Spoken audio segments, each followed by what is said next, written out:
CCTV நிபுணர் திரு ஸ்ரீராம் அவர்கள் இணைய இருக்கிறாரு. இணைப்பில் இணைந்தமைக்கு மிக்க நன்றி ஸ்ரீராம்.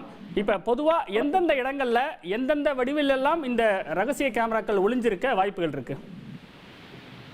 சார், இப்ப இந்த சம்பவத்துக்கு பாத்தீங்கன்னா பாத்ரூம்ல கேமரா வச்சிருக்காங்க. யூஸ்வலா பாத்ரூம்ல ஒரு நார்மலான ஒரு கேமரா வச்சா ஈஸியா கண்டுபிடிச்சுன்றதுனால இந்த பாத்ரூமோட இருக்கிற சம்பந்தப்பட்ட பொருட்கள்லயே நிறைய அந்த சிசிடிவி கேமராக்கள் வைக்கிறாங்க. உதாரணமா பாத்தீங்கன்னா டெட்டால் பாட்டில்ல, அப்புறம் ஷாம்பு பாட்டில்ல, கிளாத் ஹேங்கர்ல, பிளஸ் மிரர்ல இந்த மாதிரி கூட வைக்கிறாங்க. நீங்க யூஸ்வலா போறப்ப நீங்க என்ன செக் பண்ண வேண்டியது இருக்குன்னா, இந்த கேமராஸ் எல்லாமே பாத்தீங்கன்னா பின்ஹோல் கேமரான்ற ஒரு அடிப்படையில இருக்கும். அதாவது ஒரு பேப்பர்ல நீங்க ஒரு குண்டூசி வச்சு ஒரு ஹோல் போட்டா எவ்வளவு பெரிய ஹோல்ஸ் தேவையோ அந்த அளவு ஹோல்ஸ்லயே அந்த கேமரா கேப்சர் பண்ணும். அப்ப அந்த சின்ன ஹோல்ஸ் எங்கேயாவது இருக்கான்றதா நீங்க செக் பண்ணணும்.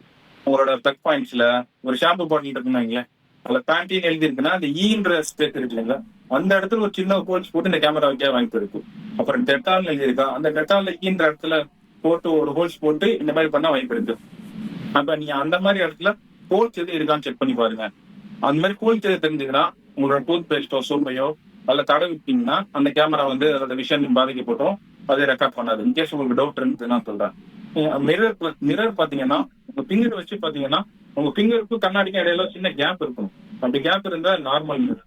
அப்படி இல்லாம ஒட்டி உங்க பிங்கர் வச்ச உடனே உங்க பிங்கரோட ஃப்ரண்டே தெரியல அப்படின்னா அது ஒன் வே மிரர். அது என்ன ஆனா பின்னாடி உங்களுக்கு ஒரு கேமரா அது வியூ பண்றதுக்கான வாய்ப்பு நிறைய இருக்கு உங்களுக்கு.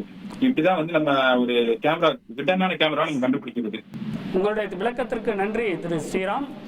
நேயர்களே, இப்ப இந்த சம்பவம் ஒசூர்ல பரபரப்பை ஏற்படுத்தி இருக்கக்கூடிய நிலையில விடுதியில் தங்கி இருக்கக்கூடிய தமிழகத்தின் பல்வேறு மாவட்டங்களைச் சேர்ந்த 100க்கும் மேற்பட்ட பெண் தொழிலாளர்களை அவர்களுடைய பெற்றோர் வீட்டுக்கு அழைத்து சென்று விட்டார்கள்.